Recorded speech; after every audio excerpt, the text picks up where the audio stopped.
Ah, les animés de romance, ces animés nous font rêver, pleurer, parfois même crier, et nous captivent avec des personnages attachants, une histoire émouvante et des relations plus compliquées que les équations. Clairement, les animés de romance sont assez répétitifs. Un épisode à la plage, un épisode au festival, un épisode à l'hôtel, bon je m'arrête là, mais on s'en l'a jamais. Premier animé, Kakko no Inazuki, un animé de romance que personnellement j'aime beaucoup. On suit l'histoire de Nagi Umino, un lycéen de 17 ans passionné par ses études. Un jour, le jeune homme découvre qu'il n'est pas l'enfant biologique de la famille qu'il a élevé. Ouais, ça commence très mal, mais il s'en fout. Donc il part rencontrer sa véritable famille biologique. C'est alors qu'il rencontre Erika Amano. Rapidement, Nagi et Erika vont découvrir que leurs parents respectifs les ont accidentellement échangés à la naissance et qu'ils veulent maintenant les marier afin de garder les relations familiales. Ouais, je sais, c'est vraiment bizarre dit comme ça. Et donc Nagi et Erika commenceront à vivre dans la même maison. Seulement, il y a un problème. Nagi est déjà amoureux d'une autre fille, ce qui rend l'histoire vraiment compliquée. Et de là commence une romance très sympa de 24 épisodes. Animé Otonari no Teishisama, un animé de romance génial sorti l'année dernière. Amane Fujimiya et Mahiro Shina sont deux étudiants à l'exact opposé l'un de l'autre. Lui est un garçon tout ce qui est plus banal, qui ne se démarque absolument pas, tandis qu'elle au contraire est une jeune femme à la beauté majestueuse et aux résultats scolaires parmi les meilleurs de son académie. Au retour de l'école, lors d'une journée pluvieuse, Amane croise la route de Shina. Il lui prête son parapluie pour lui permettre de rentrer chez elle sans être trompé, mais tombe finalement lui-même malade à cause du froid. Ouais, c'est stupide. Lorsqu'elle vient lui rendre son parapluie, la jeune femme réalise qu'il est tombé malade et c'est alors qu'elle décide de rester dans son appartement pour s'occuper de lui le temps qu'il se rétablisse et en profite également pour remettre son appartement en ordre.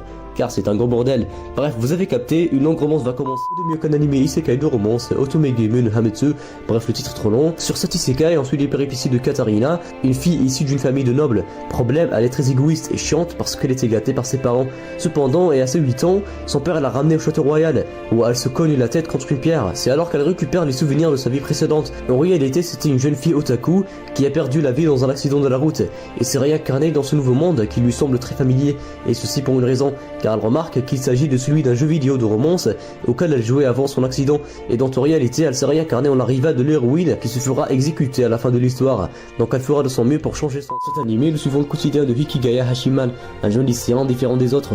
Pas de vie sociale, pas d'amis, il n'a ni rêve ni ambition, et pense fermement que les autres adolescents ne font que mentir en parlant de combien leur vie est excitante. En gros, il a une perception très déprimante. Un jour, il est poussé par sa professeure à rejoindre un club de service volontaire. Il y fait la rencontre de la fille la plus populaire de son lycée, Yukinoshita Yukino. Bon, je sais, ça fait beaucoup de filles populaires sur cette vidéo, mais bon.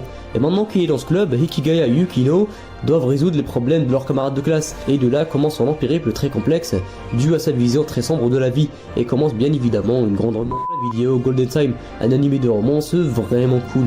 On suit l'histoire de Banari Tada, un étudiant universitaire qui espère commencer une nouvelle vie à Tokyo. Cependant, et alors qu'il s'en doutait pas, de longs problèmes l'attendent. À peine arrivé, il rencontre Mitsuo Yanagisawa, un camarade de classe sympathique mais désespéré, car il est littéralement traqué par Koga, son ami d'enfance qui est obsédé de lui. Mitsuo, quant à lui, tente désespérément d'échapper à cette romance, et franchement, il a raison. Mais problème, elle n'arrête pas de le suivre. Bref, je sais pas si vous vous souvenez de Banri, le protagoniste, il est en réalité amnésique. En gros, il a oublié sa mémoire dû à un accident de la route. Et alors qu'il développait des sentiments vers Koga, il commence petit à petit à reprendre sa mémoire, laissant place à une romance complexe.